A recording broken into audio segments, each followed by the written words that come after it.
This is the Cafe con Podcast.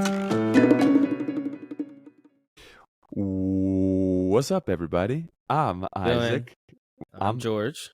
And this is the Cafe con Podcast. You know it. The best. The one and yeah, only. I like that. Again, peeps, first and foremost, thank you guys for listening. Thank you for your support. We love you guys. You little, I don't know what we should call you guys. You're little cafecitos. Little cafecitos. You little cafecitos. You little, oye, dame un cafecito chiquitico así, por favor. You know, like caffeinators, cafecitonators. I don't even know what to call you guys, but thank you. All I gotta say is thank you. Oh, I saw you with Andy Pita the other day, bro, and I saw you were doing the Islam. That was awesome. Okay, that's a Life came full circle right there. That was awesome, bro. We saw him at so many quinces performing. Yeah. That was awesome. I told him to. This episode, we had the extreme. I mean, the only word I can think of is like gratitude, being hype. Like, it was just such an uplifting honor to have Mariah Morgenstern, aka Myah. I don't remember what she said. Myah. Right, Myah. That's the name that she uses to make music. She came on and she graced us with an hour and a half of her time. We talked everything from growing up being Disney kids, Pixar kids, all the movies that we loved when we were younger, to the thrill of really being able to sit inside of a movie theater and experience that magic of a movie theater and what it means to really lose focus of all the elements, because she was talking about how she would go into a movie theater and when the movie would start, she'd start to dissect the screen because she's a producer, she's a director, she's an actor, she makes music, she's a multi-hyphenate. She does pretty much everything, but her energy's infectious. Her passion bleeds in through every single word that she's speaking. She has a short film in the festival circuits right now. It's doing really great. It's premiering. I mean, by the time this podcast comes out, it will have premiered already, but it's premiering at the South Beach Fright Fest, I think it's called, something like that. And she just is just an incredible human being. I mean, I took away from this, as I have from a lot of our other ones, but specifically this one, the ability just to not stop and to continue to do things while also, I think she's doing a good job of giving herself some grace to kind of, you know, take a deep breath and say, all right, cool, I'm doing things, I'm okay. And she's doing a lot. I've known her since college, and she's just a really great person. I mean, what did you take from this? Just to be self-motivated. Like, there comes a time where it's just not going to have external factors motivating you. You got to find it from within. Yeah. And even when the motivation dies, which it will, it's staying disciplined by reminding yourself why you're doing it and, you know, what your end goal is, if there is one, you know, or if even just staying intact with the journey. And there will be ups and downs, but just don't forget why you're doing what you're doing. Yep. So for anybody that's looking to be an artist, director, a producer, she goes into a lot of detail on doing that as well. Coming as she put it, she didn't come from nothing. Statistically speaking, she shouldn't be where she is, and she is doing fantastic. She started her own production company, New Royalty. That's something else. I want to shout out her production company as well. She's doing big things. So appreciate you guys. Hope you guys take as much life lessons and as much motivation as we did from this. Enjoy your cafecito. Don't forget. Grab a little cafecito. Tell them. Get ready to go.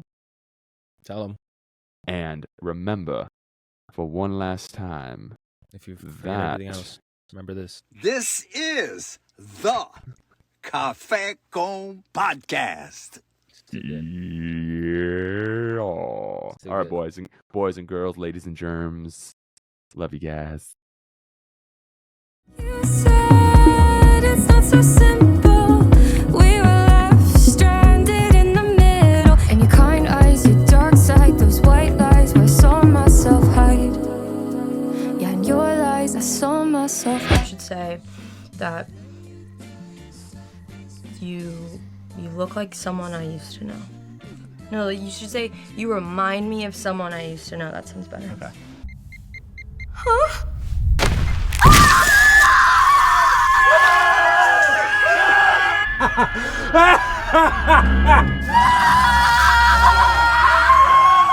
I cannot do this. I'm doing a wall sit. You think it really matters that he's not like perfectly in frame? No, it's fine. It's not gonna happen anyways.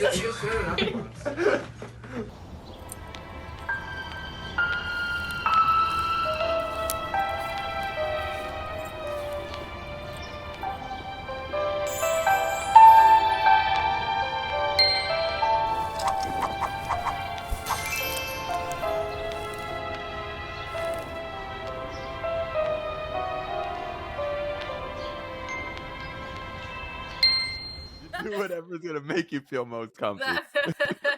That might be too much. That might be a little bit. What's going on, Mariah? How are you? I'm pretty good. I can't lie. I can't. I'm pretty good. I would say there's a lot going on. Yeah, you're like the busy bee. Every time I see anything, you're always doing something. I don't know how you have the energy. Oh, good call. Cheers. George, do you have your coffee? Sure. Yes. My man. Cheers. Salud. Cheers. Cheers. It's not a gimmick. Oh. It's not a gimmick. Mm. No, I normally have, I don't know, like 3 cups of coffee in the morning, and I've only had, I know it's too much.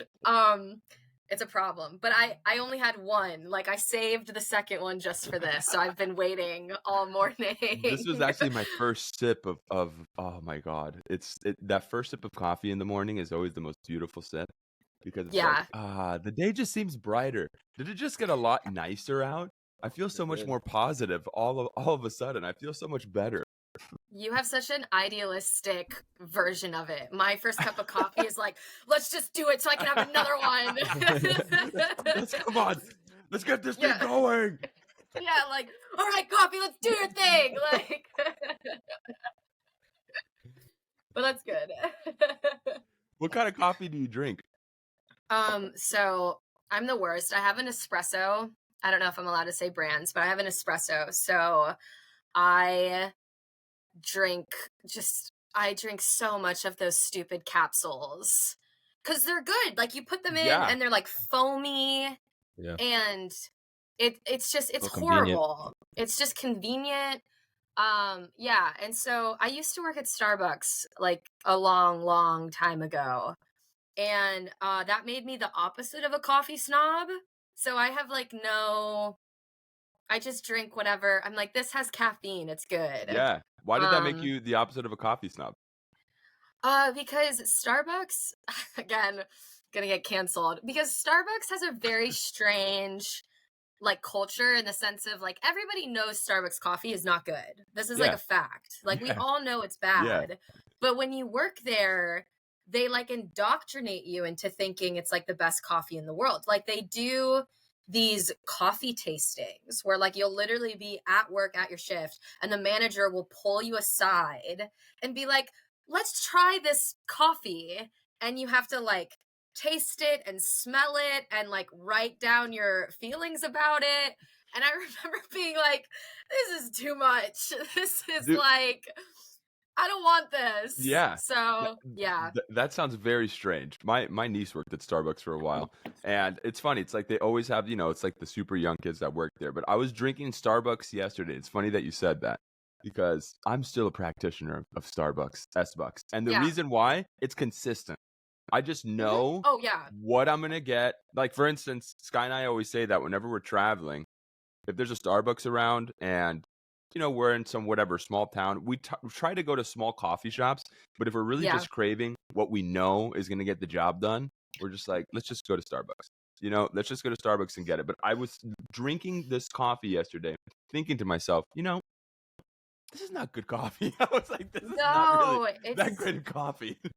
So but it geeked me out, though. I was like, okay, well, let's fucking go. I'm ready to go. You know what I'm saying? But that's the thing. Like, generally speaking, like, I don't think coffee here is that great anyways. Like, I know that's so controversial, but like when people are like, oh, go to this coffee shop and I drink the coffee, I'm like, this just tastes like coffee to me. I don't know what I'm supposed to find here. But then when I go to Europe and I drink coffee in Europe, I'm like, this is what it's supposed to be, right? Like, this is what it's supposed to taste like. Yeah. So I don't know. But I'm not a Starbucks hater at all. I agree that it is consistent. I've drank a lot of it in my lifetime. So But The It's millions overall of listeners. consensus though that everyone has the same sentiment about Starbucks. Like I it's think so. not. yeah, Yeah, I think it's so. just like it's almost like a relative. Yeah. Like Yeah. you're like, oh, like I know I can Yeah. call you and you'll pick up. So I And guess I'll you're just consistent. order up. You're consistent. Yeah, and you're consistent. And if you That's if you mess up my drink, you'll just immediately remake it, and like Yeah. it's fine. So Hello. hi, what's How up, are you, girly? Mariah? She's like, woke up. I am Like, here. I like never get to sleep in, and I'm like, I just rolled out of bed. Girl, Okay. it is Sunday. Good. Yeah. Sunday fun day. Anyway, it's good to see I actually your woke up beautiful early face for on the once. doggy outside. You too. She looks so graceful in the morning. Like, look at that. It Like, looks so graceful in the morning. she's like, oh, I just woke up. Literally And looks there's like birds- a Disney princess. Birds yeah. flying all around. She floats in. Yeah, literally. I'm like, okay. Yeah, man. Sky's just always smiling. That's the Yes. one of the most wonderful things about her. We're big Sky Oh. fans. We're We are. Starbucks Yes. haters and Sky fans on this podcast. Yes. Yeah. Oh, Just 100%. kidding. 100%. I love Starbucks, man. I can't talk shit. I love. It's Yeah. just one of those things that, like you said, it's like a family member, right? And it's like a family member Yeah. that you may not be super close to, but you know what? There's just that little warm feeling inside. You know what you're gonna get when you meet them. You know what you're You gonna know what get. you're gonna get. You And know like what you're you've gonna had like I feel like I've had life experiences with Starbucks. Like I've drank it my whole life. Like How old were you when you worked there? Were you a teenager?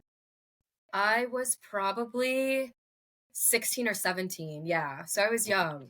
Was this back in Florida? Yeah, this is back in Florida because my first job ever, I worked at Moe's. So I rolled burritos. And then I worked Yeah. Let's go. Yeah. That's Welcome classic to right there. Moe's. Yeah. a classic.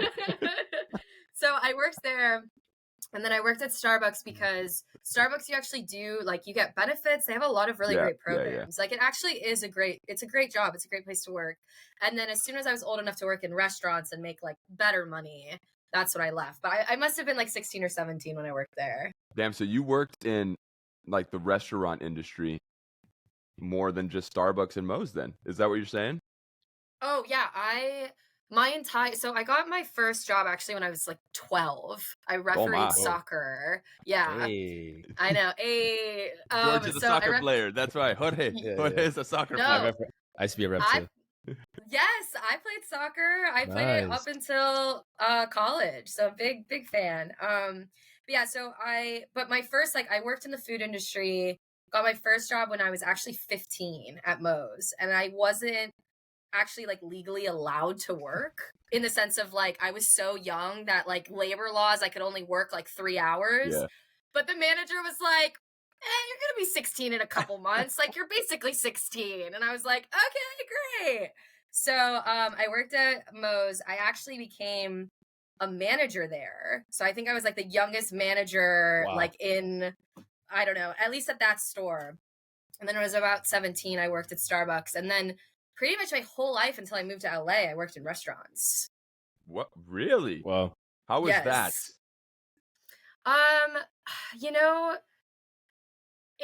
okay, I'll say this. I'm glad that I worked in restaurants over retail because I cannot fold clothes to save my life. And I think that I would just never be able to thrive in that environment. But I think there are skills in the like food industry and in the restaurant industry that definitely transfer over into film, like customer service, when people come with you like with a problem that like really isn't that big of a deal, but you have to act like it's a big deal, you know, and like the psychology of that, and like multitasking, having to do so many things at once. So I'm grateful for it. I mean, it paid my bills. It did so much for me, and I met a lot of cool people. But yeah, I worked in the restaurant industry like literally until I moved to LA. Whoa. whoa. Yeah. George, did you ever work in a restaurant or anything like food related? No, never. Never. No. That wasn't for me. That wasn't for me. Yes. I did yes. retail. I did retail for a short amount of time. I worked at Abercrombie and Fitch Kids in Oh my the gosh. Orlando Mall. Whoa. In the Wow. Orlando Mall. Oh yeah. you told And me that. Yeah. it was exactly what you think it was like. You know, it was Yeah. it was funny because I'll never forget. I went in there. I just needed a job. So whatever. I went to, or no, Florida Mall. Sorry, the Florida Mall. And I Yeah. went in there and I applied for the job. I forget how I even thought to go there. Somebody might have told me that I met. Oh, they're hiring. Anyways, when I got my uniform, they took me to the regular Abercrombie, right, for adults. And I was trying on smalls, and I swear there was maybe a little room from my arm to the shirt. And the guy goes, that's too big. We have to go and try on some kids' clothes for you because we need it tighter on you. So we went to the kids' store, and they made me try on an extra large in kids' size. Bro, I couldn't even put my arms down. I was like, I told him, I go, dude, there's no way I'm going to fit into this. He goes, yeah, let's try it. We need your uniform to be really tight. I put on the extra large, and I was like, are you kidding me? This is the weirdest thing in the world. I should have known right then and there what the culture was going to be like.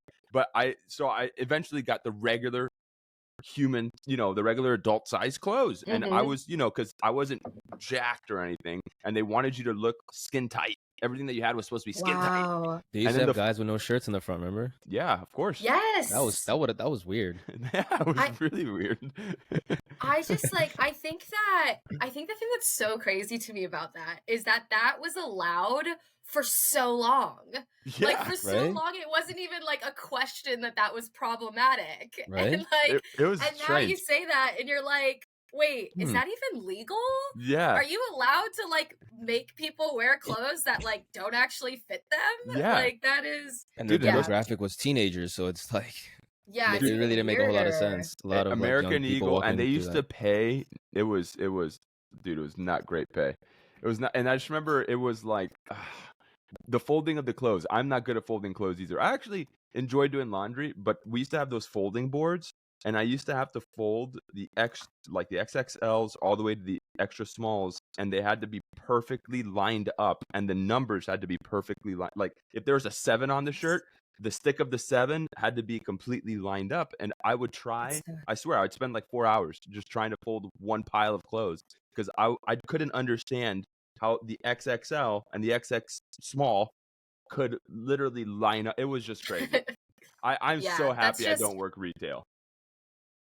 See, I think that was always my thing with retail is I am kind of a perfectionist, and I feel like that job would ruin me because I would never be able to get it right. I would probably spend 4 hours folding one shirt and be dude, screw it, I can't do it.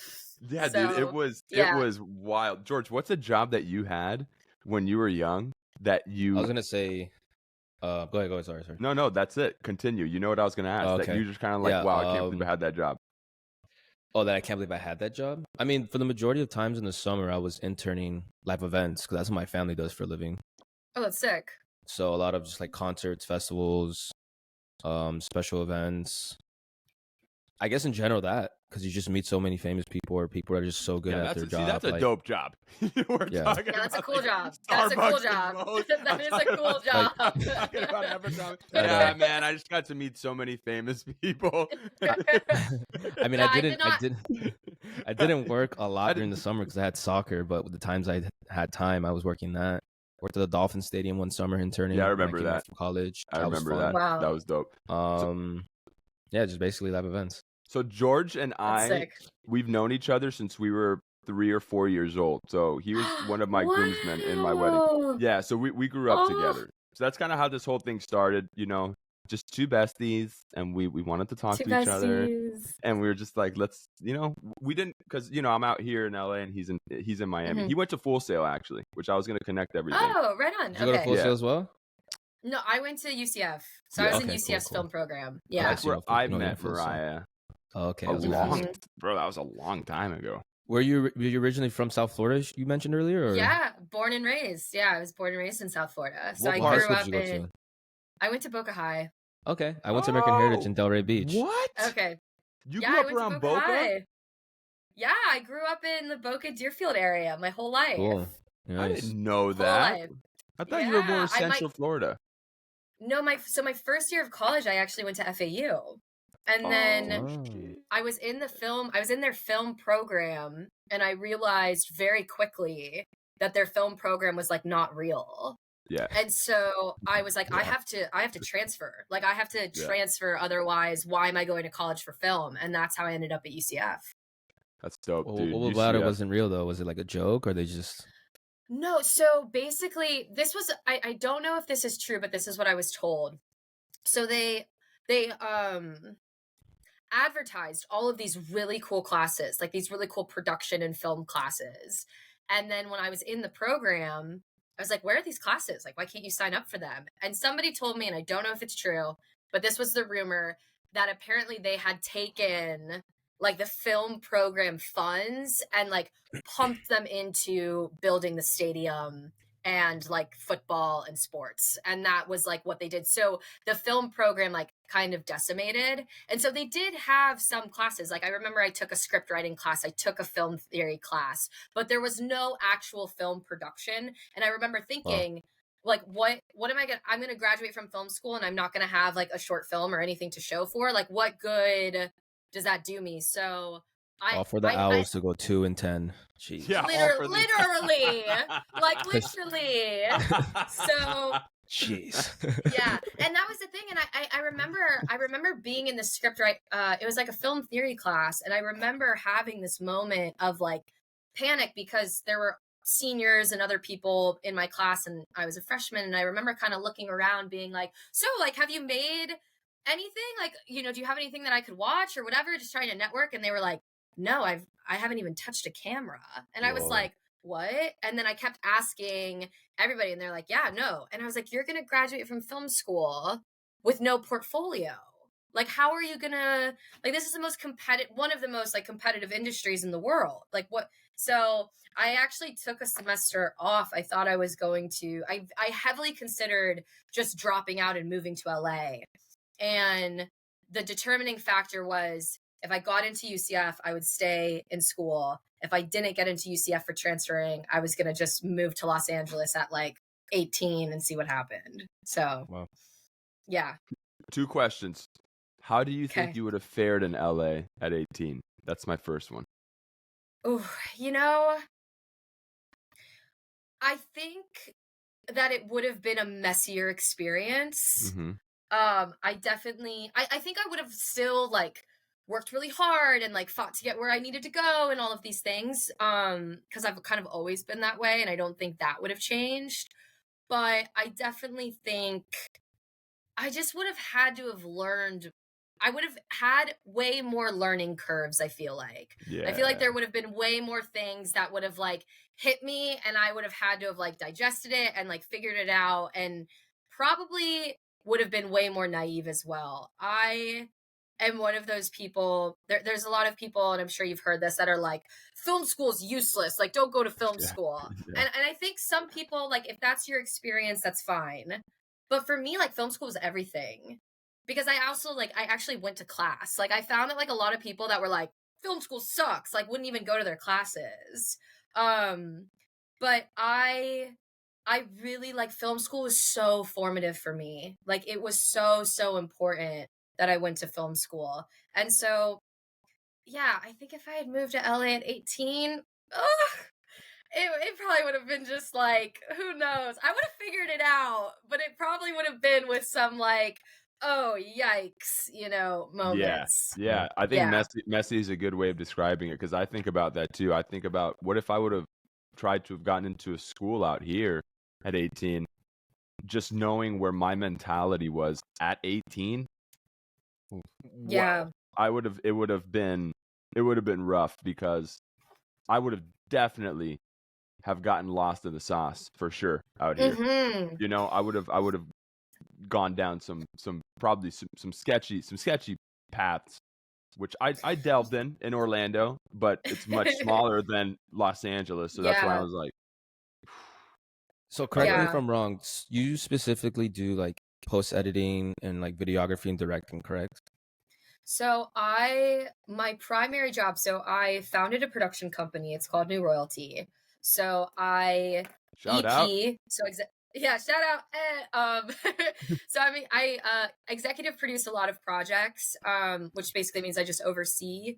But I produce, I direct, and then I'm also an editor as well on the side. I like editing music videos. I think it's really fun. It's kind of nice to just sort of be given footage and, you know, see where you take it. But yeah, I wouldn't say that I'm a videographer by any Okay. means. I just threw that out there. I don't even know what that means, to be honest. I just threw that out there. What That's is a like, videographer? I don't know.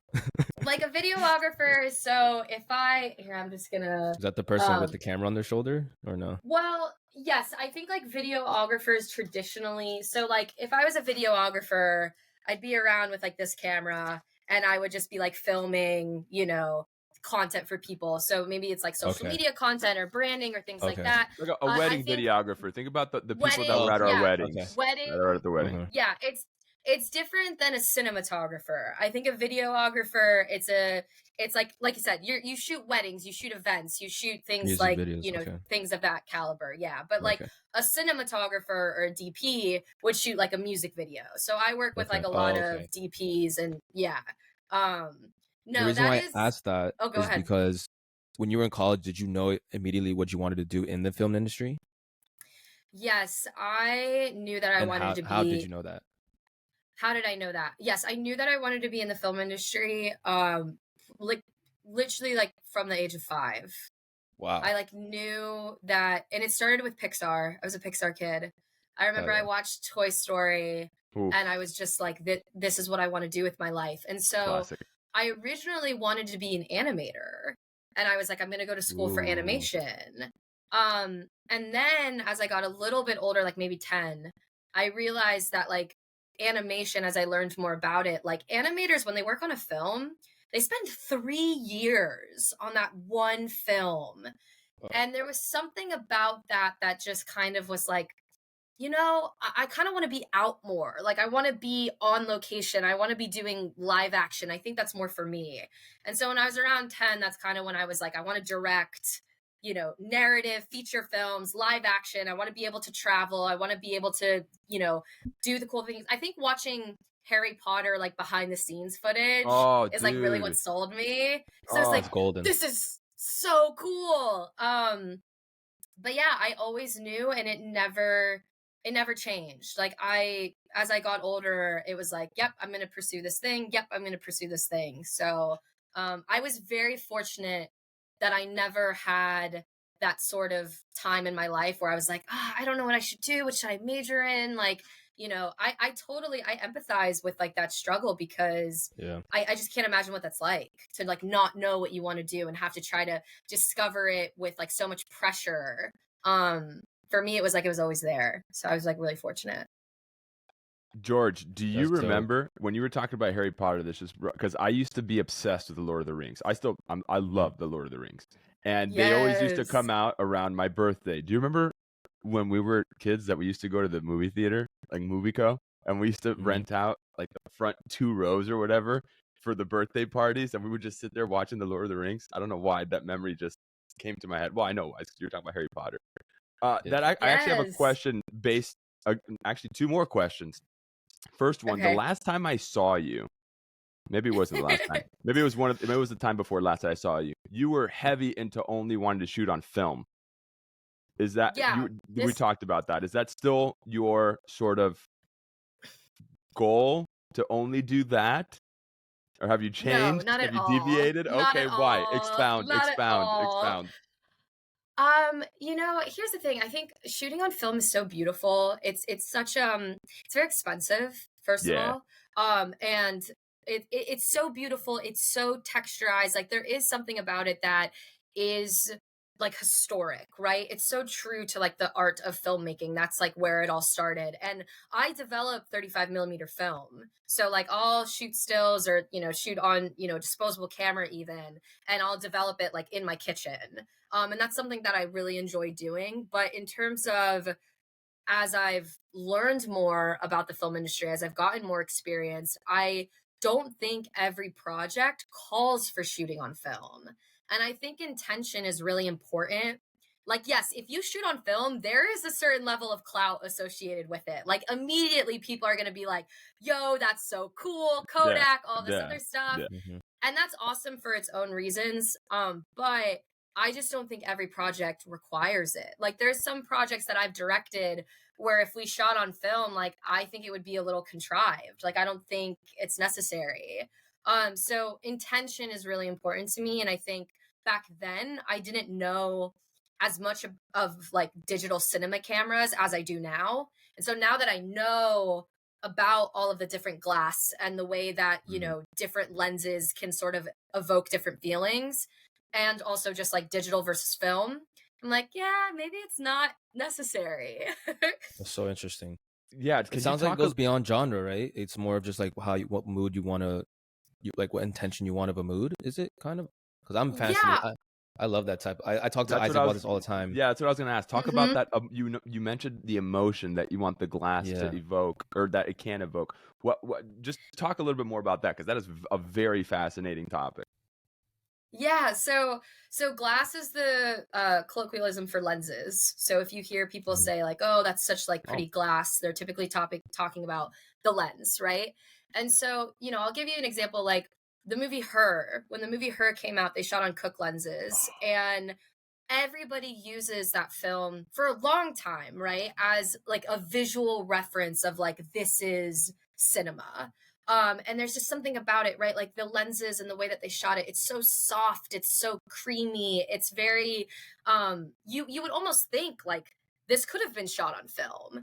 And it obviously wasn't, but I think, you know, they were able to take those the lenses, the lighting, the style, the color palette, and like evoke a very specific meaning, versus, you know, I just shot or not shot, rather, I just directed my first feature film, and we shot on Kawa anamorphic lenses. And Kawa anamorphic lenses are they have like really crazy barrel distortion, like they almost look like fisheye, and they're super clear, super clean, really crisp, and it's a totally different visual style than the movie Her. And they're both shot digitally, but using like different lenses and different techniques to get a completely different feeling. Yeah, what did you want to do with your Kawa? Is that what they're called? Kawa anamorphic? Yeah, the Kawa.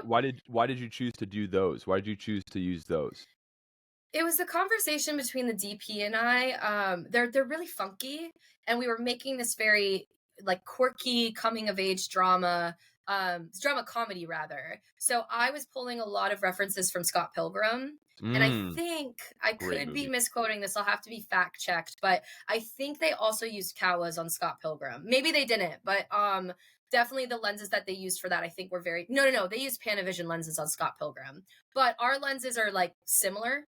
And so yeah, I think because we were making a comedy, like the visual style of Her would not have matched this like comedy where I was pulling references from Scott Pilgrim. And so the lens choice and the way that you shoot a film, and also like the way that you light it and the colors, like it all ties in to basically like the perception of the movie when people watch it. And so I don't know, I like paying attention to those details. I think it like makes a difference. That's why you're good at what you do. Because, bro, I mean, George, when I tell you, Sky and I have talked about this a lot too. We have seen I vaguely remember, I think I moved out here before you did. I don't remember. I've been out here for 7 years. Okay. So I remember you from the time that you moved out here to where you are now. And we have always been in such awe. And I always tell Victoria this as well, whenever we've talked about you, that you have gone from moving out here to creating a production company to starting one. And then you're actually doing things, winning awards. Like, she's being very, very humble, but I checked their socials. I know. Yeah, that's what I'm saying, dog. I know. We're gonna get into that. We're gonna the level of passion, and because I appreciate the. What are you doing? Oh, you just going by? Okay. Sorry, Sky came in here. The butterflies rushed into the room. That's why I was like, yes. Sky must be in here. Sky must be in here. So yes, I love when somebody really shows the little passion about all those little details of the things that you like, and you really pay attention to this. Of course you do, because you love what you do, right? And it's just yes. It bleeds through. You can tell how much you're so invested in what you're doing. How did you learn from the beginning of when you wanted to become a filmmaker, like you said when you were 10, that you knew you wanted to do something? Did you just immediately start to just ingest all this information about lenses and things? How did that start? How did you start to literally build this font of knowledge that you have about everything? Okay, so you can't tell if I'm like blushing so hard. No, we can tell. We can tell. I'm like literally sweating. Good, No, dude. I know. You, It's Good. you should feel proud, man. Yeah, You take your should- roses. we're Take I your know. roses. We're really Take your proud of you, flowers. bro. You're doing such an amazing job. You're living it. You know, it's awesome to see that. Oh my god. You literally sound like my therapist. He's like, okay, say it. He'll be like, okay, Cafe say it Con with podcast. It's just a Yeah. cup Stay of with coffee me. for I am therapy, worthy. baby. I'm good enough. Literally. Like he will literally be like, okay, say it with me. I'm proud of all the things that I've done. And I'll be like, I'm proud of all the things that I've done. No, that's really, really sweet. I think, it's one of those things where I definitely like, I think sometimes I'm kind of hard on myself just because we all go through sort of like where we thought we would be, where we are, all of the motions of it, right? Like you move to LA or you move to wherever you're going to start your career and you kind of think like, okay, hopped off the plane like Miley said and everybody's waiting for me, and then you hop off the plane and nobody's waiting for you. Yeah. Nobody knows who you are. Nobody cares. And like reality kind of sets in because you're like, oh, I have to make people care. I have to make people see that like I'm here and like I'm not going anywhere, And in like the hustle of and grinding and like moving and trying to do all of these things, I have kind of forgotten or really not like reflected too much on all the things that I've done because I'm like, oh, well, I'm not directing for Warner Brothers. So like this doesn't matter because it's not that. Like who cares if, And I've had to kind of like be like chill, like relax. Like you've still And reprogram the done brain a little bit. Reprogramming. and right? reprogram. Yes. So when people say all of these nice things, I'm like, oh wow, thank you. I really appreciate that. But to answer your question, I think I have always I have always loved learning. And I've always like my gauge and this is even like growing up, when I go into a film when I like go into a movie theater, the first thing that I do is I immediately start to like analyze everything. I'm like looking at like the set, I'm looking at the sound, I'm looking at all of these elements, right? I'm like honed in. And then when I start to forget about that, that's how I know the movie is good. Because I'm not paying attention to all of these little details, like I'm just invested. But I always start with that because I think it's so interesting to kind of, the opening of your film arguably is like the most important, right? Like that's like are people going to keep watching it or not? And I'm so fascinated with like the way people decide to open a film and then continue it from there. And I think my learning, I like growing up, and it's interesting because I like worry about the culture of going to the movies so much Yes. because of the way that Yes. society is and people's attention spans and all of these things, because I'm so passionate about going to the cinema and watching a movie. And I think we were so fortunate growing up because I think we're all kind of in the same age. We were so fortunate growing up because we grew up in a time where like books were being made into movies like nobody's business. And so you would like read the book and then you'd go watch the movie and then you'd be like, well, why didn't they do this and and all of this stuff. And I think like to me, that was the most exciting thing ever. Like I adored that. And so we were so lucky to grow up in a time where like Alice in Wonderland came out and Where the Wild Things Are and The Hunger Games and Harry Potter and Lord of the Rings and all of these like fantastic giant movies. And like you would go as a group, like in middle school and high school, and you would watch them. And, I think I just fell so deeply in love with the experience that I was like, I have to do that for other people. Like that has to be what I do. That's dope. And I think that was like the motivating factor for me. I kind of want to split hairs here. So, what were you doing specifically from 5 to 10 years old that was kind of like teaching yourself the craft, but more in a like I guess as a child, were you like playing with toys and making like little movie sets imaginarily? Like, what were you doing specifically? I was not doing that. I wish I could say that I was really good at drawing. Like, Martin Scorsese, when he was younger, he literally like hand drew like storyboard movies That's like in nuts. his apartment in New York. Like that is somebody that's a genius. Like him as a kid, he would like frame by frame draw movies, which is like obviously, of course, he was going to become what he became. I suck at drawing. I cannot draw for shit. I don't know if I'm allowed to curse, but I cannot draw for shit. Yeah, you could say whatever the fuck you want. So I knew that was not going to be. That's also why I knew I couldn't be an animator, because I was like, this is not a gift that I have. Day one. But Animation, I drawing. think for me, I never like played with dolls or anything like that in the sense of like, oh, here's propping or whatever. But I did make videos with my friends. Like I loved directing, and like, you know, you have the old like camcorder VHS and like making videos with my friends. Cause at this time, I think it was still probably just before, like this was probably pre-YouTube, but maybe YouTube was like just becoming a thing. Mhm. And I think that inspired a lot of just like unapologetic video making where you just like and there was no like DIY. curation. No. It was just like, we're just Free for shooting all. this and Free for all. free for all. It was the Wild West, and it was so pure. And I remember being like very inspired by that. But my timeline might be a little off. So I guess from like 5 to 10, one thing that I did as a kid was I obsessively watched the same movies over and over and over. That's a good sign. And that was just what movies? I remember, What movies? Okay, I'll tell you. Okay, so Peter Pan, the original animated Peter Pan. Okay. Nice.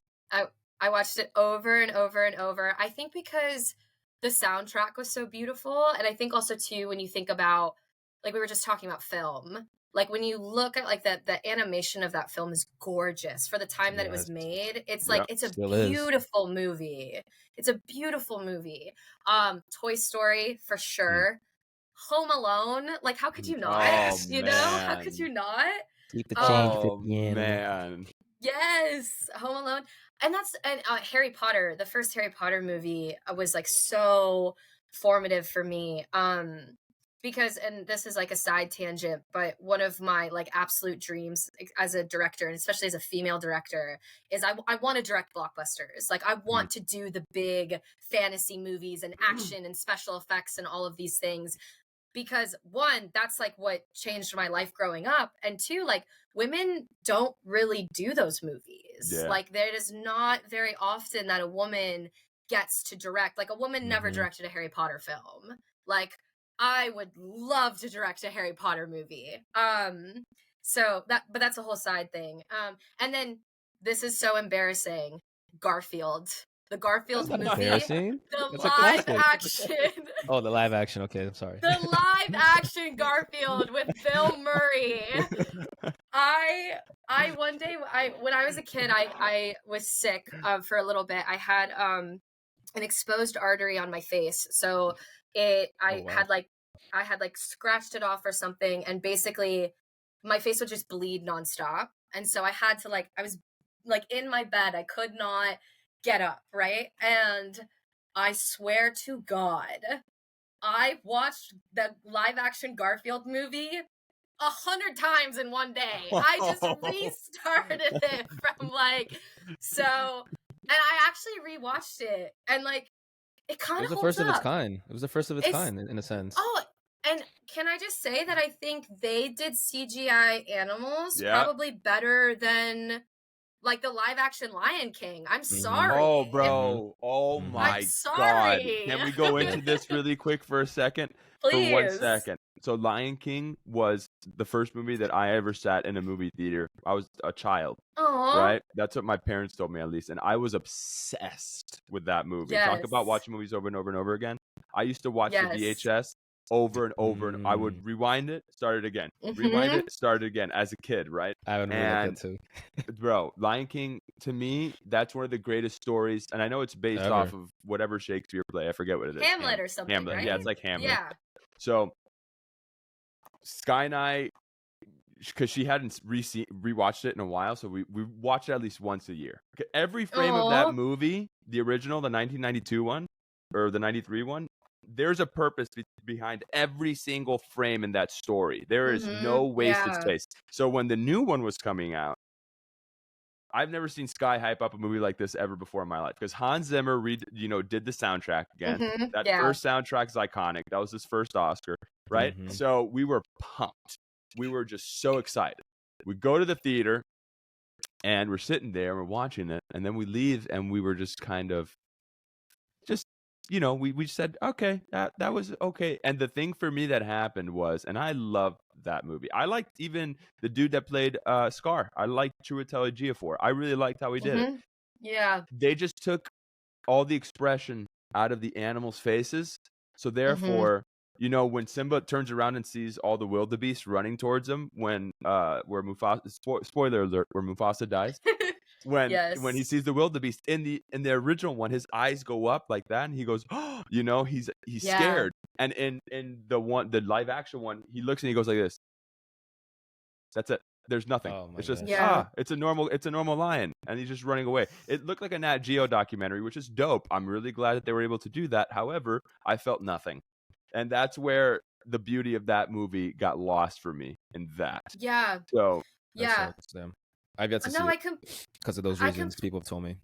You should watch it. I completely agree. I don't understand. I'm sure you probably saw there was like an animator that did like a side by side of the Lion King, and then like this is how they should have done it. Yes, and I it's saw that. absolutely how they should have done it. Yeah. And I think like it's one of those things where I don't want to discredit anybody that works on these remakes and the live actions, and I know there's people that care, and I'm not speaking from a place of understanding their perspective, but being totally like outside of that, I think like for me, I wonder, like everything kind of goes back to intention, and these live actions are obviously huge money makers, right? They're massive money makers.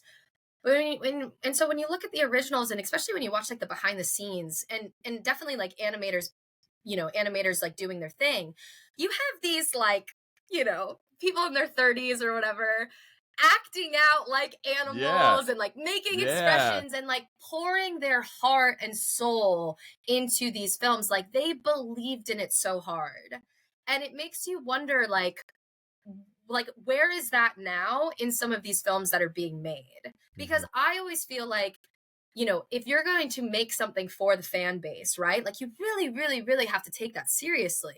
And I love, Jon Favreau is a fantastic director. I mean, he's a genius. I respect his work so, so much. Chef is a great movie. Oh my God. And Elf, hello. Oh. Like all of these things. But I just wonder, like, where was somebody in the like decision-making room going, you know what?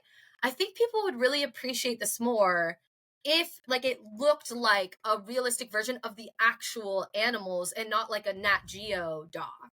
Like, why didn't they do that? Like, I want to know why. Was it money? Yeah. It couldn't have been. I was going to say that. Do you think it's because like everybody just gets lost in the moment of the fact that it's such a big production? You get what I'm saying? Go for it.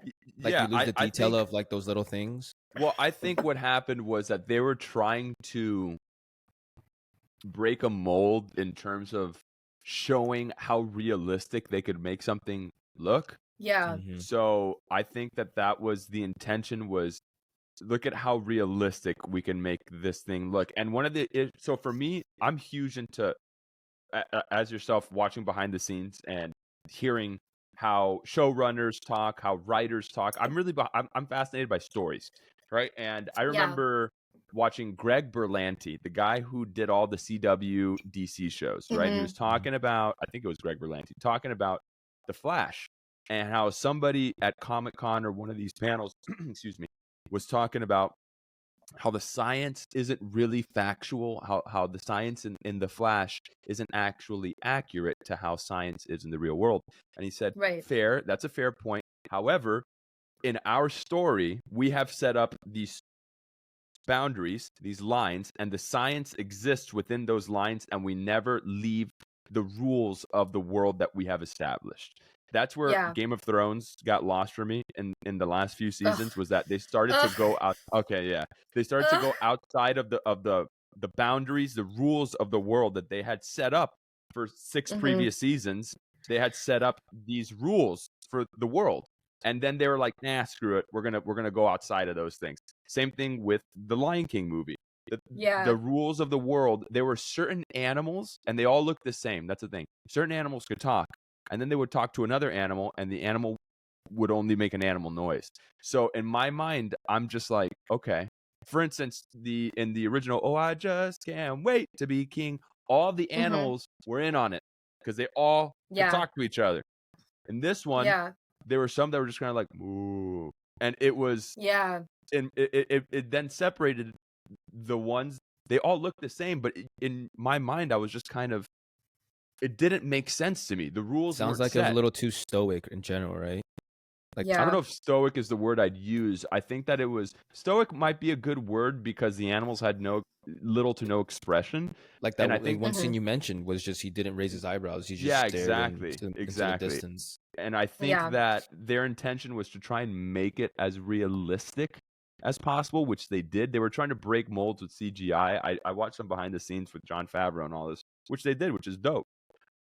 But it for me as a movie goer and as an original watching the 1992 version over and over and over and over and over again, and being so hyped for James Earl Jones coming back, I was hyped for everything, dude. I was hyped for all of it. Yeah. It just it didn't hold the same type of emotionality in terms of the story because of the way that the avatars they were using to tell the story weren't expressing it. You know, that's where it was for me. Yeah, and I think, and that's what, that's why intention is so important, right? It's like, if your intention is to show off this technology, make something original. Yeah. Make something that is original, 100. because then people are going to watch it for that and That's go, true. whoa. That's true. Yeah. But when you're remaking a live action of this beloved, story where the kids that grew up watching it are adults now, be true to what they would want to see. Yeah. And I just think that just take into consideration, and that's where I feel like you have to separate yourself, the audience is everything. If you do not have an audience, what is the point of making a movie? And I think that is the biggest takeaway. It's if you just go make something original then with that, and then that's what it'll be known for.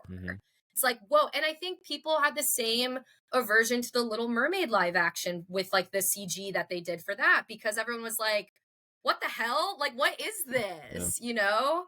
And so, yeah, I just think this is going to make me sound so self-centered, but it's maybe you should let somebody who grew up watching this make it. Yeah. Because they're going to actually hold on to this and protect it with their life. Yeah.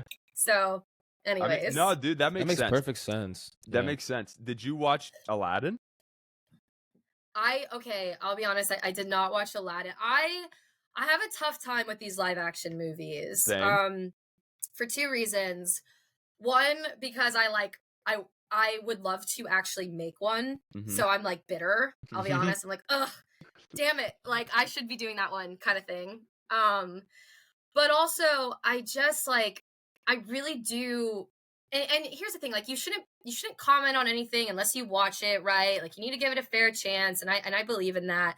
But there's just something about, I think once they started to make these live action movies, the first one was cool. Yeah. And then it started to be oh, this is just a gimmick. You're just doing this because you're making millions and millions of dollars in revenue. And it's not because of oh, we actually really care about giving these stories a lift. Oh yeah. And so I started to not watch them out of protest. Yeah. In defiance. In defiance. I was just come on. Because you do one and it's whoa. And then you do another one right away and you're okay. And then you announce that you're doing every single one for the next 10 years. And you're it is a weird space. Okay. You gotta think about it. The people that saw the first one, by now they have kids. So they take their kids. So it's kind of like a double whammy where they're sitting there and they're this doesn't match the nostalgia I wanted from the original one. And then the kid's watching it and he's or she's this is not even a cartoon. What are we doing here? So it's what is happening? Yeah. I would say that it's kind of you're chasing a white rabbit if you're trying to remake through live action. Whereas like Yeah. Avatar is something. There wasn't no Ooh. Avatar previously, right? No. No, that was original. So like you were saying, to make an original with live action, it's like you're building a new road. Yeah, And yeah, and I think that's why Avatar was. yeah. Yeah, no, exactly, and I think that's why Because Avatar I was so saw successful. Aladdin. I saw Aladdin, and it was, I think what Isaac's probably alluding to, it wasn't bad. It was good. I liked Aladdin. That's what I was gonna get to. I liked it. Yeah. I liked but Aladdin. But Isaac, and truthfully, which one would you pick though? What do you mean, the original or the live action? I'm always gonna go with the original, bro. Exactly. I think there's a Yeah, big that's You a can't good help one. it. You can't there's a help it. big You just can't there's a help big it by nostalgia default. factor. There's a big nostalgia factor for me too when it comes to the Exactly. originals, the cartoons. That's what I was trying to right? get at. Just the And- nostalgia of it. It's hard to beat out or even match the original one, and especially Yeah. if you're doing live action. and I think. Yeah, I mean, Go ahead. Sorry, I'll say what I'm not gonna figure out what I'm gonna say. no, I was gonna say, and I will say this: like the live action movies are visually beautiful. Oh yeah. Oh, And yeah. like the music for the most part is like also beautiful. Like it's like inarguable that these are like beautiful films, but they do lack just that like, like they do, I don't know, maybe it's heart. And again, I don't want to like not be fair to the directors and everybody that worked on them and all of these things, but I think just, again, not trying to be so like, political in responding. I do think that the films are missing like a level of heart. Like For there is sure. just something that is For missing sure. from For them, sure. And I think in Yeah. large part it is a money making thing. And that's why Yeah. so I had gone into Aladdin with Sky. I think we took an Eddie. I think we took an edible. And we were full on ready to It was hate good. watch it. We were full on ready to hate watch it. I had the lowest expectations. And I'm sitting there and I just remember and what's the song called? A Whole New World. That one. I remember Yes, we were yes. both like we're holding each other's hands and we were crying because I was cracking up though. Because the reason why I really liked it was they did not try. First off, I gotta give props to Will Smith because For real. I was Sure. I I thought he was could gonna not- butcher it. Me too. I was like, how are you gonna follow Robin Williams? That's impossible. Mhm. And you're It's gonna try. impossible. You're gonna retry it. You're gonna try to do what Robin Williams did, and it wasn't even close. It was completely something different, and I'm glad that they took it in a direction that wasn't even trying to be like Robin Williams. And they paid a agree. good homage to him in a lot of ways, but it wasn't in any Aw. way that he was trying to do it. So, anyways, aside from that, the reason why I liked it was because it was very fantastical. That's the thing. Mhm. These live action movies, I think sometimes try to be too real. And Yeah, it's totally. not real. We're not dealing in reality. Yeah, Little Mermaid. yeah. Little Mermaid is not real. You know what I mean? No, I didn't see it. No. I didn't see it. Sky loved it.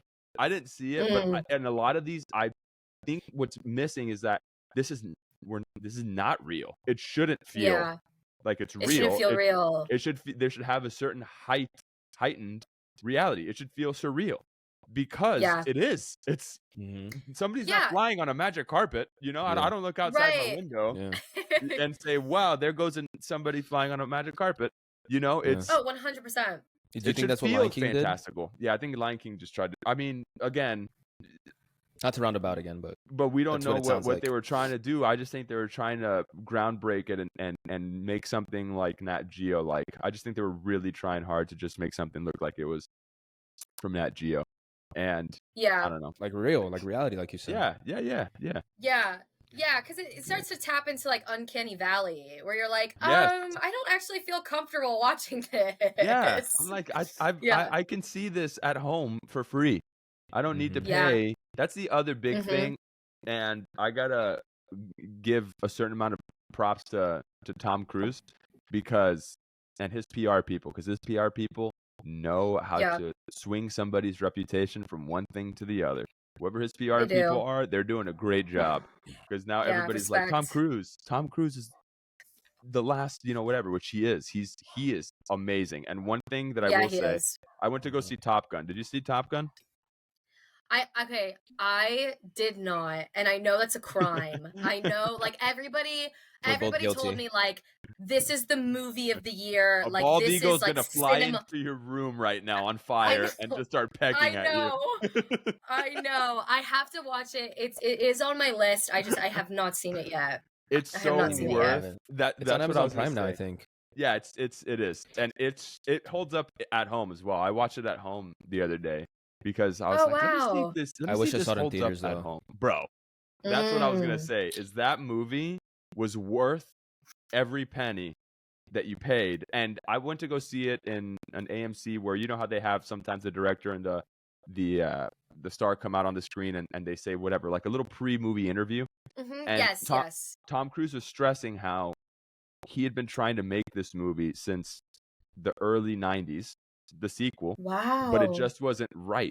So he was really working at it and he wanted it to be real. He wanted it to feel real because he cares about the audience, like you're talking a lot about what you're talking. So he goes, we made this as a labor of love for you guys. So thank you for coming to the movies. Thank you for spending your time with us and watching.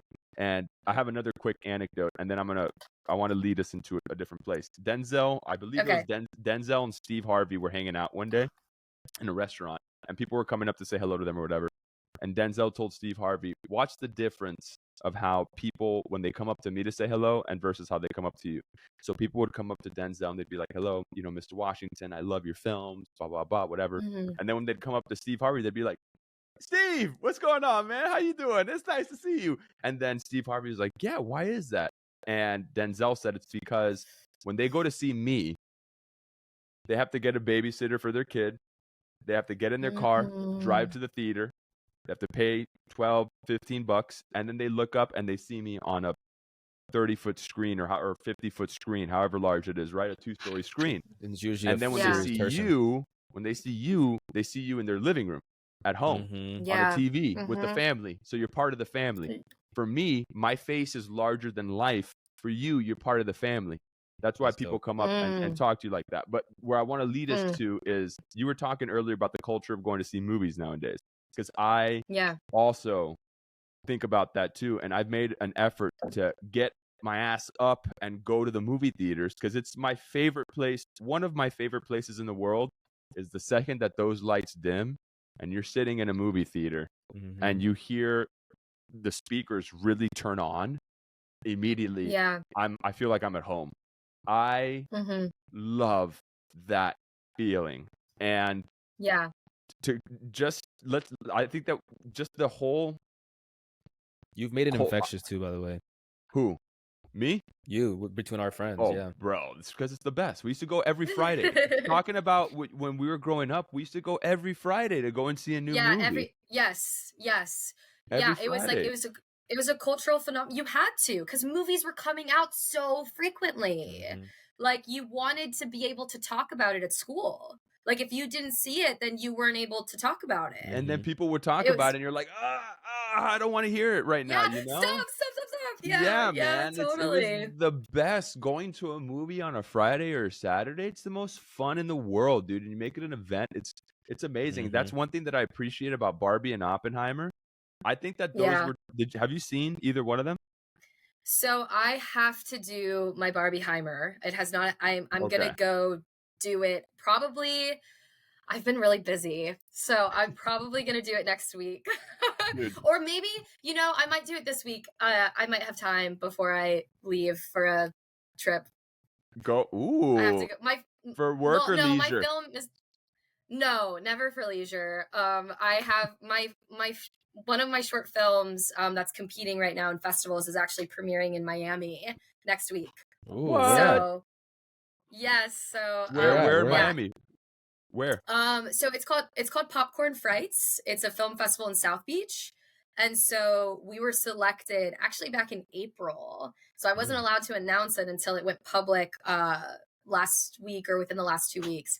But we were selected to premiere in Miami, which it's a split festival. So like some films actually get to screen and then others are just online. And so I was really fortunate that like my film got selected for a shorts block to actually play in the theater at this really, I mean, Popcorn Frights is a very known like horror festival, and so I have to go fly to be there. Yo, that's so dope. Where in South Beach? We grew up in Miami. That's where me and George are from. Okay, I can figure out where in Miami. Let me find out. I'm gonna. Is that open to the public, or you need like certification? No. So the tickets are free. The tickets are free, and you just have to show up. You just have to show up and be there. I think so. My film is premiering Saturday, August 19th. It's in the 2 p.m. shorts block. Okay, so let me see. Yo, Popcorn, fries. you should try and go to that, George, because those are I fun. know. Those types Yeah, of they're very, very fun. Is it just one festivals day are and that's fun. it? No, so it's the 10th through the 20th. So Okay, so they it's do it like going on now. they do a concert. Okay, it's playing at. I 'Cause can't believe I'm like Googling this right now. But what were you saying? I have to go another day then because I'm actually DJing a birthday party that day. So Ooh, but I want to fun! I want to see. That sounds interesting. Yeah, no, it's definitely going to film festivals is great. That's a whole That is. other. Okay, it's at O Cinema South Beach. No idea. So No idea. 1130 Washington Ave in Miami Oh. Beach. Oh, it's you're like that's down there. That's in the heart of Miami Beach. Yeah, It's in you're the like heart of it. Yes. in the heart of Miami Beach. That's gonna be fun. In the That's heart gonna of be it. fun. Yeah, That's Yeah. gonna be dope. Yeah. Congratulations. It's gonna be cool. Congrats. Thank you. Oh, Thank so- you. Yeah, I'm very, God. very excited. Who's Very par- excited. Yeah. Whose birthday are you DJing, George? It's a friend of a friend of a friend. Oh, nice. That sounds like Miami. I got recommended through John's gym. Oh, okay. That sounds like Miami. Yeah, my prima knows Yeah, that sounds like somebody Mi- whose sister worked with this guy, and that's his brother. Well, I know the girls. It's a girl's boyfriend, which I probably met once if I can remember. But she's friends with John and Dom, Okay. which is John's girlfriend. Cool So- beans. Love that. Cool. So George is the DJ. He DJs and he's a music producer as well. So when you were talking about putting music videos together, I saw his eyes light up because he's like, oh, because you were talking about. Oh, editing yeah. I watched footage. your music video. I watched your music video earlier today. Oh, you watched mine? Oh my That was gosh. Well, dope. Did you thank edit that? you. No, I did not edit that. So in my like producing, directing career, making music videos and other content, I will oftentimes when I direct, I also edit the Mhm. video that I do. With this one, because making music and kind of being in front of the camera and being an artist is different, obviously, than being behind the camera. Yeah. I did not want to be Smart. a part of that process. I was like, I just want to focus on being an artist and being this, because I do think like, it does require full attention. Like if you want to like really, and so I was very fortunate that I found collaborators who I've worked with before that were like willing and excited to do it with me. And like, they kind of took the concept and ran with it and made it what it was. So I'm actually glad that I didn't edit it, because I don't think I could have. I really No? don't think the video would have been finished. No, because it's very different. Like, editing something that you're like the lead Yeah, of in, course. right? You might not pick on some things that someone else with some fresh eyes can. Yeah, and also, I also act, and when I'm acting, I could cut something that I'm acting in, it's different. Yeah. But music, kind of unleashing this persona that like nobody knew about me.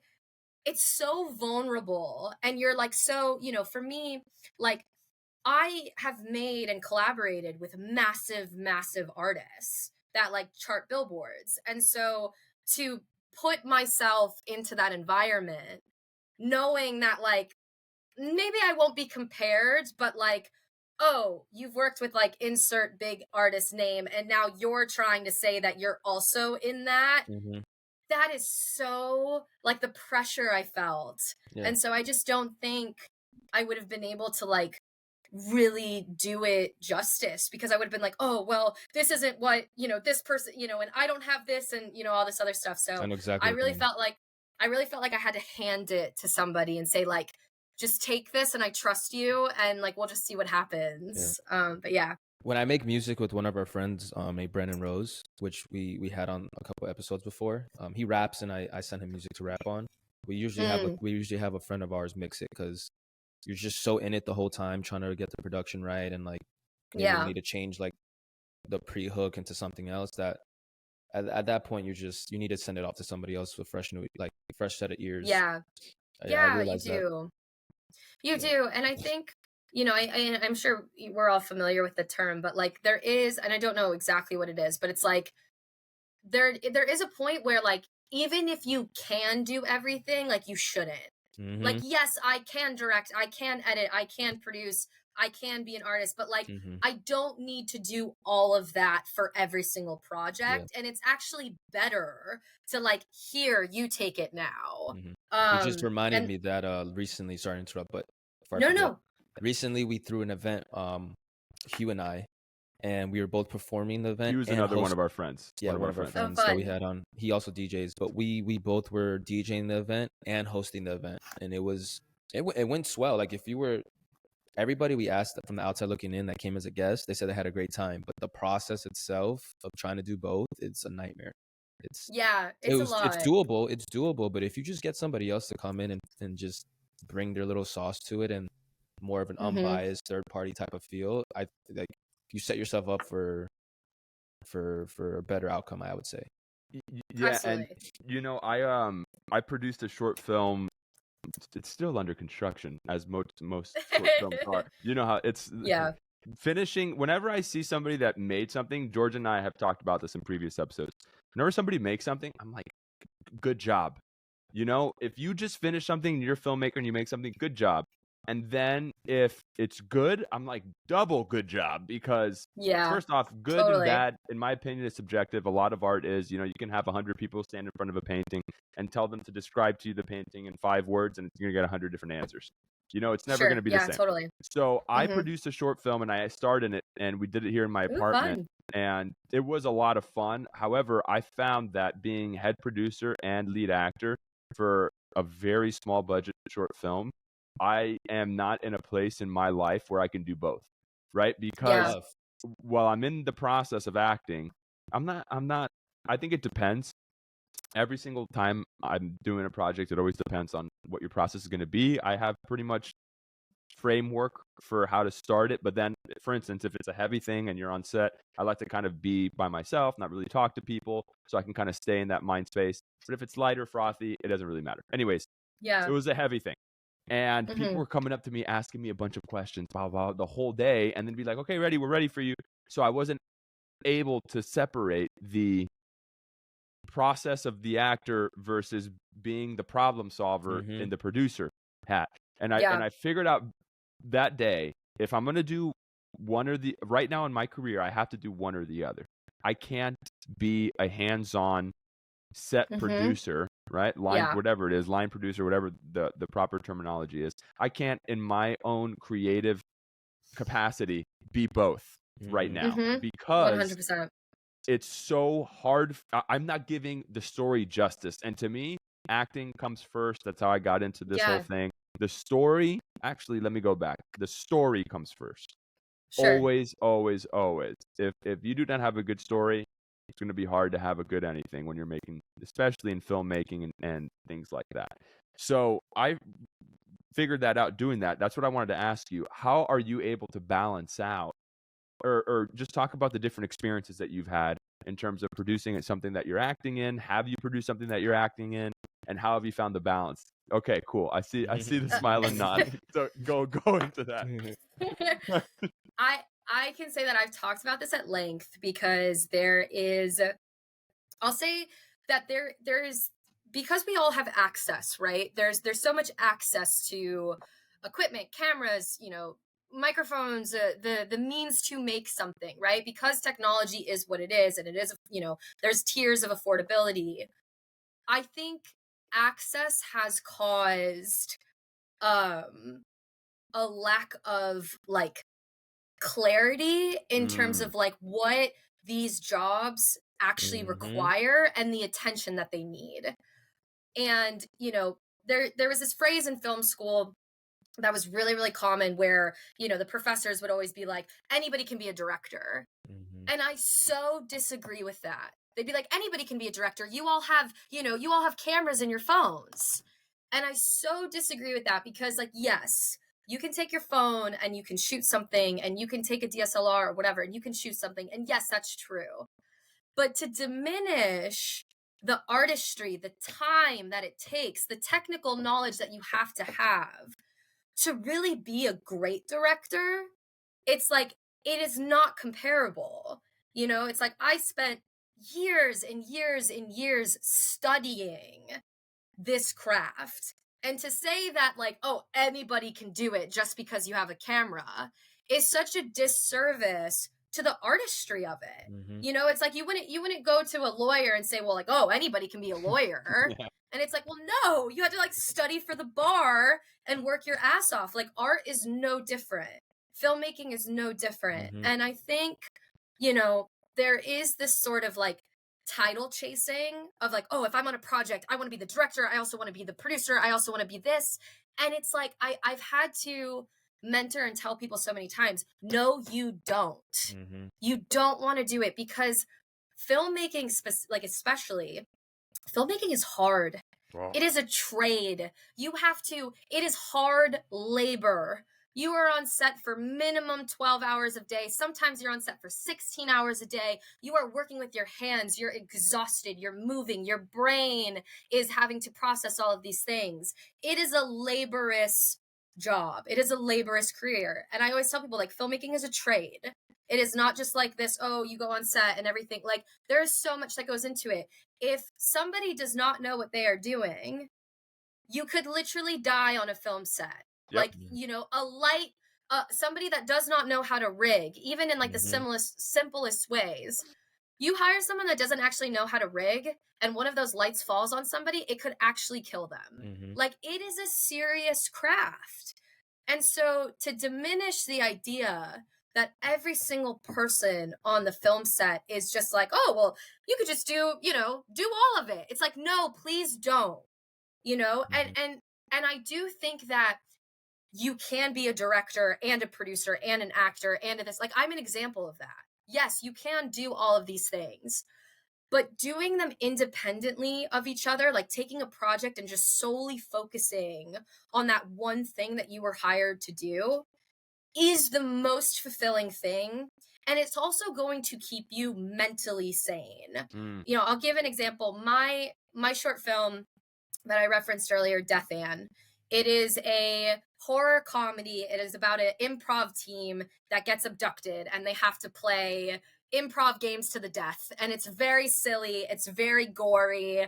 It's you know, it comes from my love of improv because I was trained at Second City and I self-funded the short. And so I was like, I'm going to give myself a role. Like, I have to be in this film because first of all, I'm paying for it.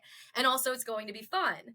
And so I was the director, I was the producer, and I was an actor. And I strategically was like, spoiler alert, I'm going to kill myself first. I'm going to be the first one to die so that Smart. I can just like get That it. is So I can just smart. Yes, I was like, I'm going to kill myself first. I don't want to be the lead. I'm going to kill myself first so I can get behind the camera and like focus on, you know, all of these things, right? So I thought I had figured it out. And we get to set and I'm ready to go. And we run into massive technical issues. We're like 6 hours behind, like every single day, because the lights in the location that we were shooting at were very specific and they kept kind of malfunctioning. We would be 6 hours behind every single day. And so what was supposed to be something that was like over with quick, like I was supposed to die on the first day of filming and then it was going to be over, it ended up bleeding into, no pun intended, day 2, where like day 2, I still had to go through hair and makeup. I still had to act. I still had to do all of these things. And so I'm in front of the camera doing this role while my crew needs me behind the camera. They need me. They need me to be telling them where to put lights, what we're going to be doing, what the next shot is. And I could not do both fully. And I remember thinking, I will never do this again. Even though I love acting so much, I love directing so much, I will never do both again. Because I think it's a disservice to not give your all to the one thing, because it takes so much just to do that one thing. And yes, there are exceptions. Bradley Cooper in A Star Is Born, that is an exception. But he also had a ton of support. That was not like an indie project. That was a studio movie. He had support to do both. Yeah. And so I really, really I advise so hard against doing both. Like, if you want a career in the film industry, you will make more movies just do it one at a time. Yeah. And don't feel like, oh, like I have to do it both because this is like, just don't, because you will love your life. You will actually love filmmaking if you don't do multiple things. And some you only disciplines have just require like your undivided attention. exactly. Yeah. That's what I was going to bring up, is that you also only have so much energy that you can give.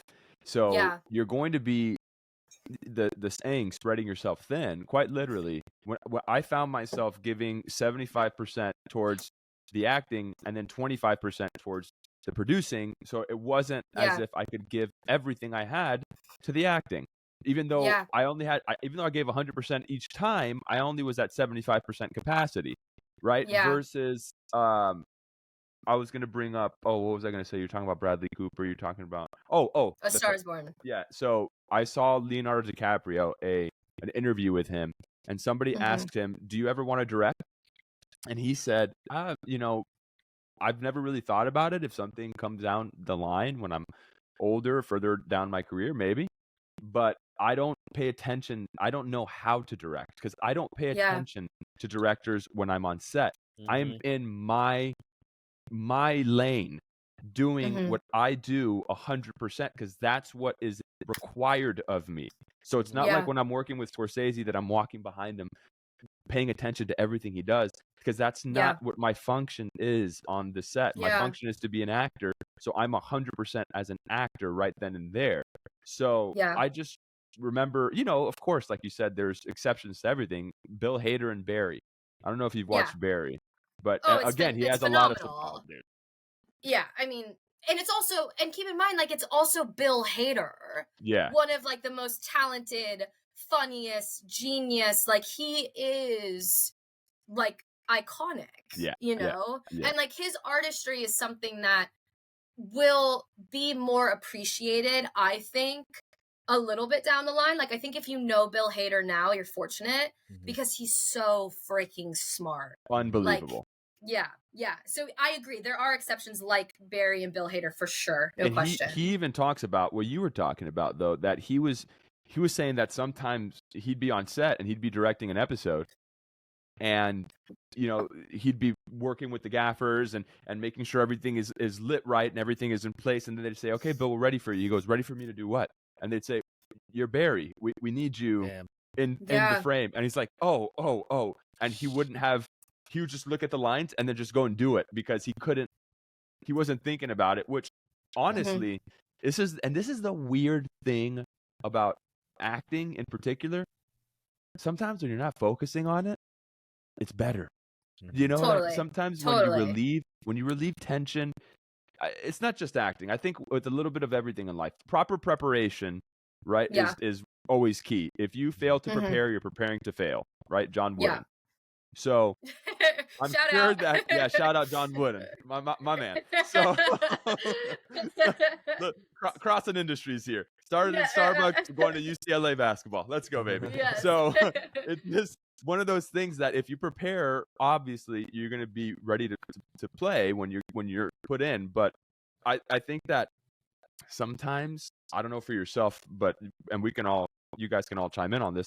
When I over prepare, it's good and can also be sometimes bad for me because then I get into this mode of this is how it has to be. This is what I'm going for. And then if there's even a little deviation to that, it's kind of my wires get crossed instead of having that perfect balance of being prepared and then the malleability to go with whatever's being thrown at you.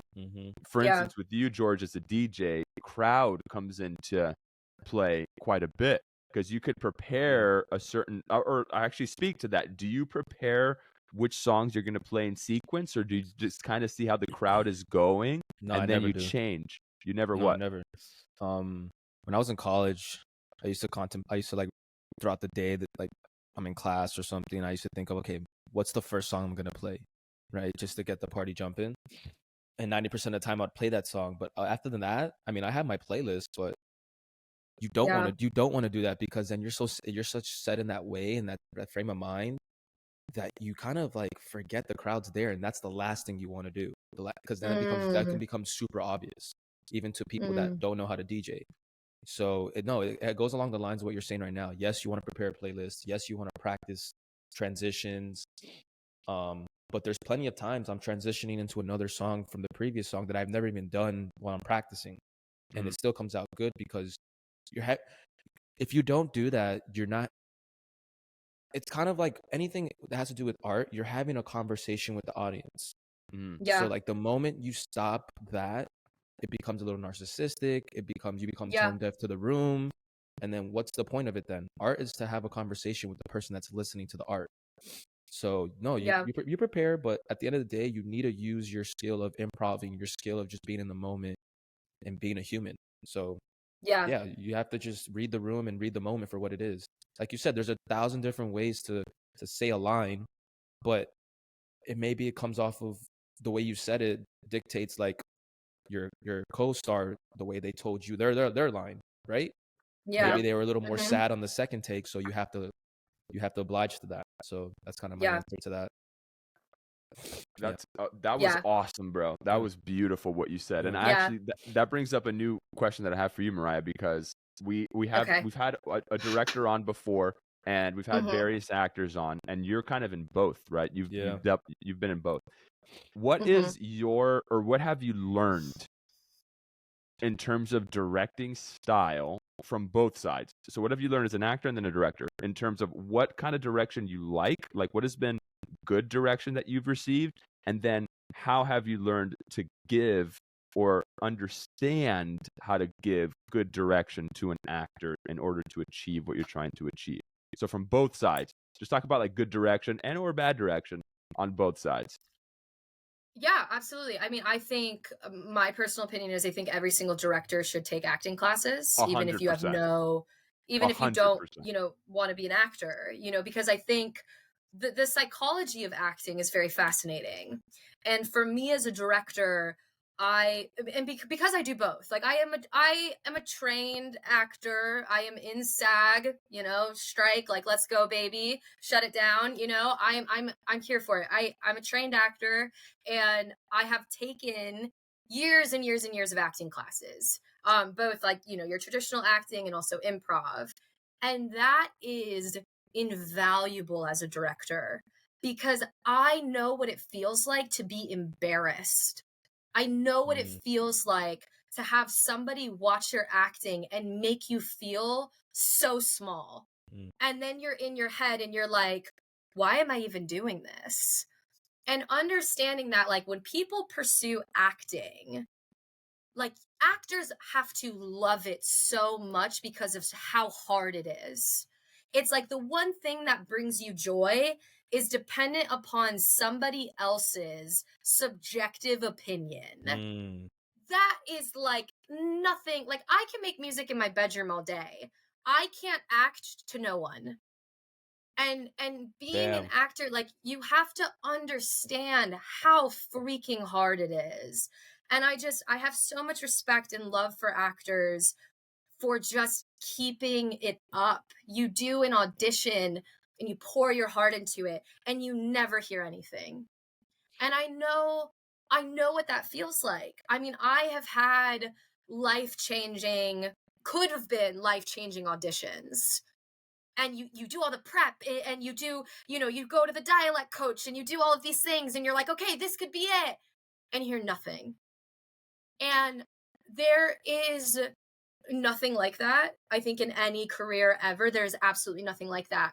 And so as a director, because I've experienced that, I understand, when I do auditions for projects that I'm directing, I watch every single tape. Even though there is, this happened on the feature film that we just did. The first tape that I watched, I knew that was the person I wanted to cast. But I watched everybody's tapes because I knew and I know what it's like to set up the camera and get your ring light and do the blue screen and say, hi, my name is, and this is where I'm from, and please like me. And I think it's such a disservice to not really, really, really like just appreciate everything that goes into it.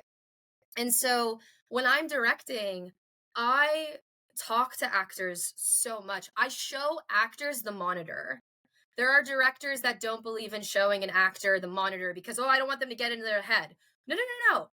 Please look at your framing. Look at the lighting. I want you to see what I'm doing so that you can get in your head about what's happening and also visualize it and also get excited because damn, you look good, right? Like, I want you to feel as excited as I am about you being on camera. And so I'm very, very like, this is what you look like. Like, let's talk about it. I direct with my script in my hand.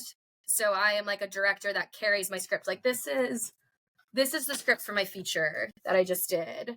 And it has all of these tabs in it, right? It's color coded. It's got notes. It's got all of these things. And I will go to an actor on set and I'll let them do like their first take. I'll see what they do. And then I go up to them and I'm like, okay, so let's like talk about this. And so I remind them, like, the moment before in the film, this just happened, right? Yeah. So, right, like the thing that the audience is going to see, that just happened and now we're here.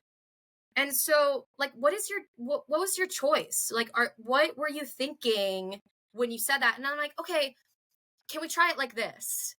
And I let actors play because actors should be allowed to play. And that's what's the most fun for me. I'm like, let's like, what do you got? And I don't say cut. I am a director that when the lines are finished, I'm like, let's see. Come on, give it to me. What do you want to say as this character? And even if I don't use it, I just love actors getting to play because I just respect what they do so much. And I know that this might be your only role for a while. So let's freaking go, you know? So I'm sorry, that was a tangent. But you can tell I'm so passionate. That was perfect. That was dope. That was perfect. That was like, you got to be a good. All I was thinking was while you were saying, say it. Yeah, say it. let me show you. See, and look at how freaking good you look. It's like you got to be a good coach. I think that you have to be a good. I think sports. I've always loved sports. Bleeds into filmmaking a lot because it's a team, especially team sports, and you have to be. Pat Riley's book, right? I'm a diehard Miami Heat fan. George he's a Miami Heat fan too. And we always talk about this, but it's heat culture and it's about finding out what your why is. Finding out why people tick, right? In terms of the team aspect. So then when morale is down, you know how to go to each individual person and say, remember you're doing this for your mom, you know, or remember this person, or remember that. Remember you were looked over. You didn't get drafted. So people have whatever it is to get them to go up and beyond. And then sometimes other people need to be like, bro, look at how good you look right now. Look at how good that crossover looks, bro. You couldn't even dribble with your left hand last summer. Now, you know, it's like you think about how to motivate people and how to keep that morale high, which on a film set is anything but quiet and anything but helpful sometimes to keep that motivation and spirit up. Right. That's why I think so many actors kind of isolate themselves on film sets because they don't want their psyche to be fractured from whatever is going on, because a film set is constantly, we're losing light, especially if you're shooting outside. We got to go. Where's first team, last looks. It's nothing of, it's never like, and it's this beautiful, intimate craft that you have to be naked in front of strangers. And yet everything around you, the atmosphere, the ecosystem is anything but this womb that should feel like it's okay for you to be naked. That's why what you're saying is amazing, because you want to make people understand, hey, I got your back. I'm on your team. Trust me. I'm the coach. I got you. Look at how good you look, right? You're good. That is beautiful. I really believe, like, I think, like, as an actor, like, as a director, rather, it's like, I'm inviting you in. Like, you are being invited to my house, and I want you to feel welcome. I want you to be able to take your shoes off and sit and lounge and feel like you matter and you're supposed to be there. And I think my directing style, I do coach. I coach my actors. I will never tell an actor that their take wasn't good when I know it wasn't good, Yeah. because I know what it's like. That doesn't help. That does not help an actor find it. And so I'll be watching the monitor and an actor will do a take and it's like not quite right. And I'm thinking in my head, and I'm like, okay. And I go up to them and we have a conversation and we talk about it. And I'm like, okay, well, what if your character was just a little bit more up, right? Like, I love what you just did, but let's just try to make it feel like if you don't get this right now, your whole world is going to crash and nothing else is going to matter. And let's just see what that does. And then I go back to monitor and I let the actor just take that in and then go. I think you have to be so specific. I hate when directors play games. Don't try to make an actor Rubik's Cube figure it out. Like, give them something that they can go off of and see what they'll do with it, because that is such the beautiful thing about actors. Like, I want to know what you can create. I want to know, in the world that I have helped design, how are you going to give it life that everybody is going to remember and be like, wow, like that was awesome, And I don't like this sort of mythical thing of like, talent is here, crew is here, and we don't ever interact. I'm like, no, come on. Yeah. Like, please. Like, I've let actors before on like smaller film sets sit at monitor with me. Cause why not? Like, this isn't a scene. Like, come watch. This is not like, this is what I do. I love that, dude. Sometimes it feels like high school. That's what I always say. Sometimes a film set feels like high school, and you go to lunch and you break for lunch, and the crew's sitting by themselves. The producers and the directors are sitting over there. The actors are sitting over here, and I'm like, dude, what? Yeah. This is like what are we doing here, guys? We're eating lunch. You know what I'm saying? Yeah. And the entire time while you were talking, while you were saying, I want to know, all I could keep playing in my head was, I want to know. Can you show me? Bringing it back. All right, we're at an hour and a half. Yes. So let's wind this bad boy down. And George and I, we ask 2 questions at the end of everything. Okay. And again, I'll ask mine first, and then George brings it home. But you do not have, it doesn't have to be deep. You don't have to go in deep or anything. But the question that I like to ask is, I've always had this idea of a steel tissue in my head, which is, a tissue can wipe away blood and it can wipe away tears, right? It can do the same both. So what are some things in your life that have made you the most resilient and have made you the most vulnerable? Because I think those are 2 invaluable tools being in this industry and in this craft that we're both in. So again, they don't have to be intense. It just can be whatever comes to your mind. Share whatever you feel comfortable sharing. But resiliency and vulnerability. Resiliency and vulnerability. Gosh, I mean, I won't go on a tangent. You'll have to invite me back. Please invite me back. We'll I have so much more 2. to say. You do part 2 because we've only touched the surface. I think resiliency, what has kept me resilient is just the glimpses of getting closer. This industry, and even for me, like, it works both ways. If you pursue the industry as an actor, if you pursue it behind the camera, it's both ways, where you're trying, and you want to quit, and you're like, this is it, I can't take it. And then you just get a little, and then all of a sudden you're like, oh, this is why I'm doing what I'm doing, right? Like, I feel like it's like the most toxic relationship ever, pursuing this industry, because you're like, I want to leave, and then it's like, but no, we love you, and then you're like, damn it, I'm gonna stay. But I do think, like, those small, like, you really, really have to put into perspective that a small victory is still a victory. Being even on a small, low budget, nothing thing, whatever, it's gonna lead to something else, and you absolutely cannot quit.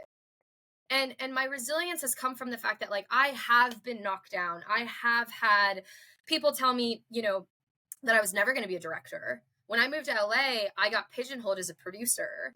And I literally started a company so I could start directing. People told me, don't start a company. Why would you do that? Don't do that. And I was like, no, I'm going to do that because I really believe in this thing. And so getting knocked down has made me resilient, because I know if I get back up, there's gonna be just that like one little thing that moves me just a little bit closer to where I want to be. And it's just true that like it is a marathon. It's a quadruple marathon. Like this industry is like, it's a marathon of your life. Mm-hmm. It's not like you have to keep going until it's over. And I really think that like that is like just a motivating force, is knowing that like, yes, like people are going to tell you that you cannot do this and try to invalidate you and validate you and validate you, and you have to be like, okay, that's fine, but I'm still gonna do it anyways. And so and it does happen. So that's one. Vulnerability, I think being authentic, I think, you know, I'm an open book. I don't have secrets. You could ask me anything, I'll tell you. It doesn't matter. I think art is vulnerability. I think if you like, you have to open yourself up, because that is what reminds everybody that we are all human, and we all do this, and we all have gone through things. And being vulnerable is opening up the floor for other people to also be vulnerable. And when you create that safe space, that's when the most beautiful things happen. You know, what kind of life would we live if people always felt like they couldn't show their emotions or who they are, or what they believe in, or all of these things? It's like, no. And so I think, you know, for me, I'm vulnerable so that other people feel empowered to be vulnerable too. And you need that. Mm-hmm. You need somebody to be like, yes, let's do this together, you know? So obviously, like, you can tell I'm kind of a cheerleader. I'm really into like the all I could John think Gordon, was baby. She could be a life coach. Like, let's go. Yeah. That's what I'm saying. Yes. That's what I'm saying. No, I know, and that's the thing. It's like, it's so hard because I try not to be like life coachy, but like when you look at me and my career path, like, I'm not a Nepo baby. I don't come from money. I grew up with a single mom. I was the youngest of 5. There is absolutely no, yeah. Whoa. Like, you're the baby. How many brothers and sisters? Like, what's the ratio? I have 3 older brothers and 1 older sister. Oh, wow. Yeah. And like, statistically, there is absolutely no reason why I should even be doing anything. You know, I should not be successful. I should not be. So it's like, if I can do it, I swear you can. Like, it's not a gimmick. Like, I swear you can. And I really do believe in that. Like, with like my whole heart. And I've helped a lot of people in the industry just because like I'm so passionate about not gatekeeping. Like, yeah. I don't believe in gatekeeping. Like, if you want to know how to do something, come. I will teach you. I'll tell you, and then what you do with it, that's your life. That's your journey. Yeah. You'll teach them how to fish, but if they fish, it's up to them. Yeah, it's like, you take it. I will tell you everything you want to know, and then what you do with it, that defines whether you get where you want to be. Right. Solely, you know. Wow. I don't know. Anyways, did that answer your question? Yes, that was amazing. Yeah, forget my question. We're out of here. Yeah, no, George, come on, dog. Bring it home. Just kidding. Bring it home. Bring it home. Vamos a la casa. I need to hear that, so I know once we post this, that's going to speak to a lot of people. Oh my God, you're going to help so many people. Yeah, you're going to help all 15 of our followers. That gave me chills. I'm not gonna lie. That gave me chills though. So, okay. So my question is, again, it's the same premise as Isaac. It can be shallow. It can be waist level water. It can be deep as hell based off this conversation where you're going through life, yada yada yada. So the question is, fill in the blank, please. My name is blank and I am blank, or my name is blank and I blank. So it can be I'm tired or anything really. So take it away. My name is Mariah, and I'm hyped right now. Let's go. I'm freaking hyped, y'all. I am hyped. Let's go. Caffeine. Cafe con podcast. Caffeine. Literally, I have had so much coffee. Let's freaking go. Lightning in a bean. Yes, that was I'm ready to. Amazing. Oh, that was amazing. All right, so now this is your time. You got your camera. Whatever you want to plug, go ahead and plug. Say whatever you want to the millions of followers. You know, yes, take it away. Wow. Okay. Yeah. So, please follow me on Instagram. My personal film directing Instagram is at Mariah's Alive. My music, is, so I make music under a different name because I share the same name as one of the biggest divas in the world. So there's literally no way I could compete with Mariah Carey ever. And I respect that. I would never try. So I release, my artist name is Myah. So if you want to listen to my music, my Instagram is Myah Makes Music. That's MYAH Makes Music. Yeah, I think if you follow me on social media, just in general, you can learn about my short films that I've done, my directing work, my producing work, my music work. It's all there. And so that's what I'm plugging. Let's Awesome. go. We'll put it Awesome. in the bio for everything, Put it for in the everyone bio. to know. Yeah, we'll put it in the Yay, bio. thank you so Yeah. much. Thank you for spending your Saturday with us. I know, Yep. or Sunday. Wow, Sunday. Sunday. Sunday. Sunday. We usually You film You on need I'm more Saturdays. off. coffee. Yeah, I do need more coffee. We usually film on Saturdays, so I'll give him that. Yeah, thank you for spending your Sunday with us. Honestly, It's this not was goodbye, Oh, see amazing. thank you you for later. having me. Yeah, Yes, yeah, exactly. please invite me back. We will. Part we 2. will. You will when you're busy bee. Busy bee, we'll Yeah. invite you back. I know. I know. I was like, I This swear to is- God, I'll do this eventually. It was worth the wait. It was worth the wait. This Yes. was amazing. Thank you so Thank much. you. Thank Oh, you. thank We're you. so proud of That was you. so much We're fun. so proud of you, man. Seriously, Inspiring, keep very I'm going. proud of Very you. motivating. I'm proud of inspiring. both of you. The Okay, proud everybody. is mutual. Thank All you so right. much. Thank you. This is the Cafe con Podcast.